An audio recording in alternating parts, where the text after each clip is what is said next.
so I put that tweet out, and my tweet kind of worded my exact, and I put the tweet out just so I could remind myself today of my thoughts. And it was like, is this the precedent now? Are they starting a new standard? I guess this rule was initiated this year because I always thought this was a college football thing. Right. Because 4 years ago, college football instituted the targeting rule where players would get fucking ejected from a game if there's helmet-to-helmet contact.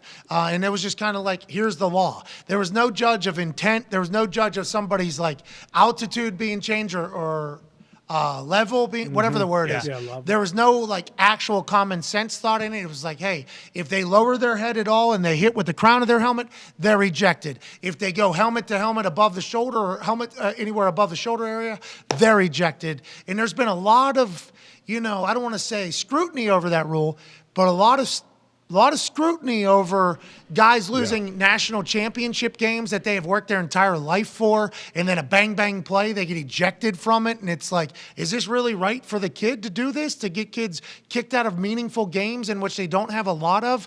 And is there any intention thought about it? I guess the NFL added it this year.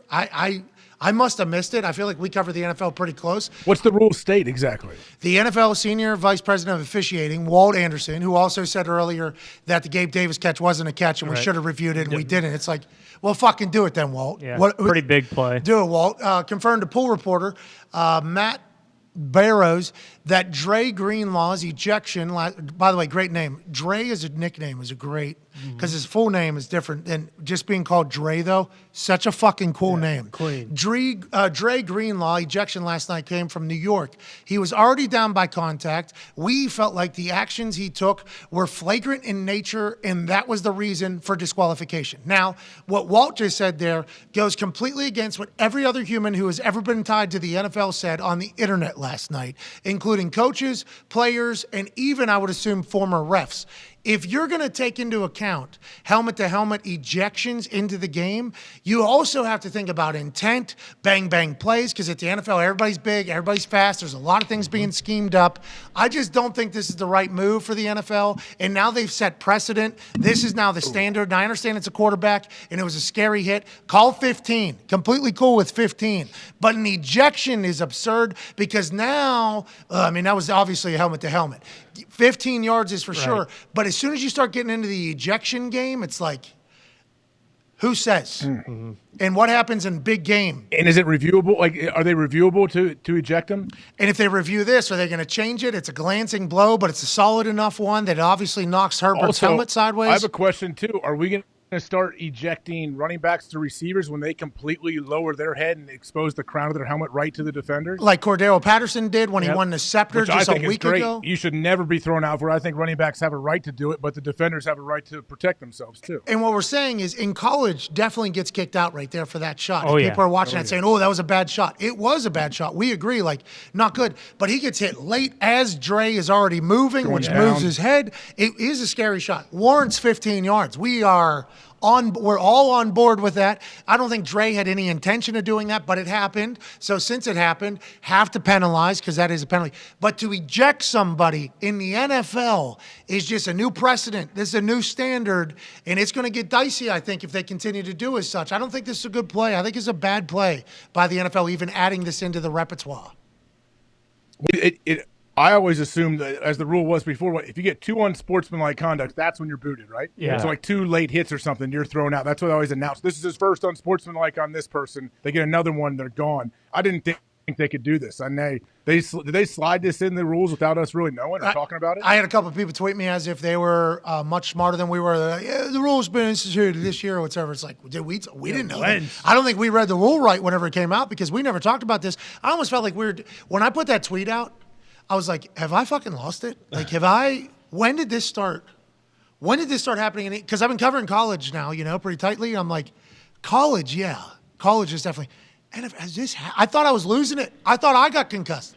I thought I was like in CT. I'm like, did we miss something? We certainly did, I guess. And it came to fruition on Sunday Night fucking football in a massive game. Yeah, it's Mickey Mouse, like you mentioned, 15 yards for sure. And it's one thing if a quarterback is out of bounds, like completely out of bounds, and he takes a helmet-to-helmet hit like that. But this is the fucking NFL. It's a full-speed play, and I think the reason we haven't heard about it is because we haven't seen anything like that yet. And I think it was only a matter of you'd like to think that most refs aren't badge heavy enough to make a fucking call like that to eject a guy, but it was only a matter of time before it was going to happen. But shit like that.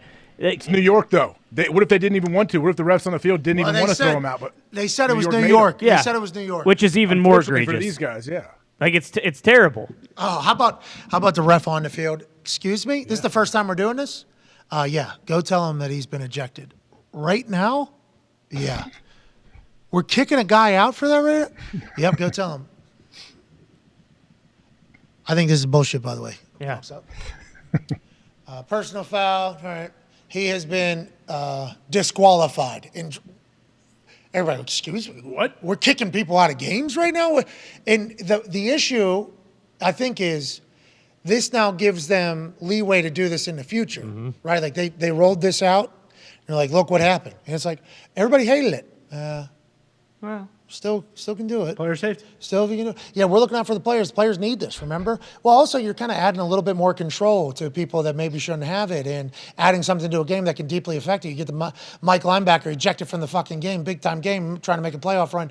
This is somebody in New York's making a decision who wasn't there. Was his intent to do this? If somebody's clearly in replay, which we have 8K, we can see him, we can break it down to however many frames per second we need. And if you see somebody's head and go, oh yeah, I'm going to spear him, and actually says that and puts his head like this and goes right into the side or the temple or the face of somebody, I think, okay, the world would be like, all right, we get it. If that's what you're setting a precedent for, it was clear and obvious that he was trying to take that person's soul with that particular hit. Can't have it again, we understand. But with a bang-bang play, with a guy who clearly wasn't trying to do that, who is, I think everybody says, good dude, that is an interesting thing just to roll in on Sunday Night Football, Week 10 of the NFL season. Also, I mean, it looked terrible, but to like AJ's point, like, Justin Herbert's 6'6", 250 pounds. Like, Josh Allen, we've seen the way he runs. Like, is it going to be the same thing when these guys are in, the open field and Josh Allen puts his head down and absolutely fucking tattoos a guy? Like, you're putting these guys in a terrible position. Frank Morodo, Nikki Nozini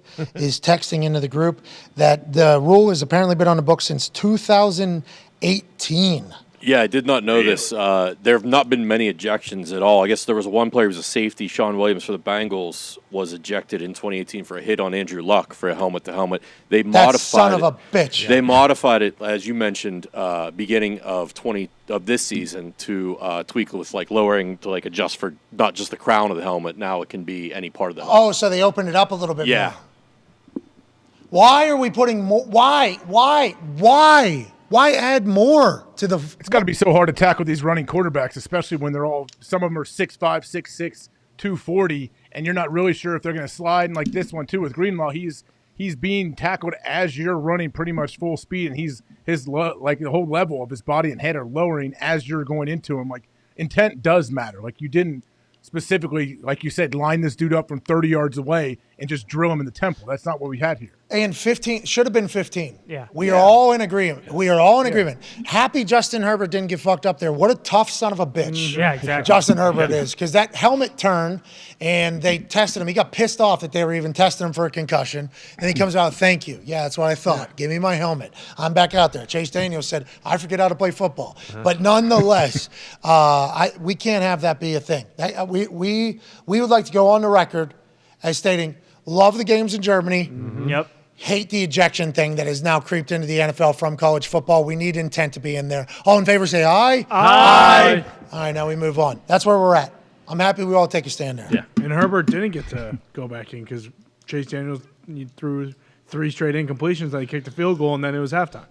Pretty big part of the game. Huge part of the game. Pretty huge part of the His ribs game are there. probably still fucked up too, and he's a monster. Herbert? Yeah.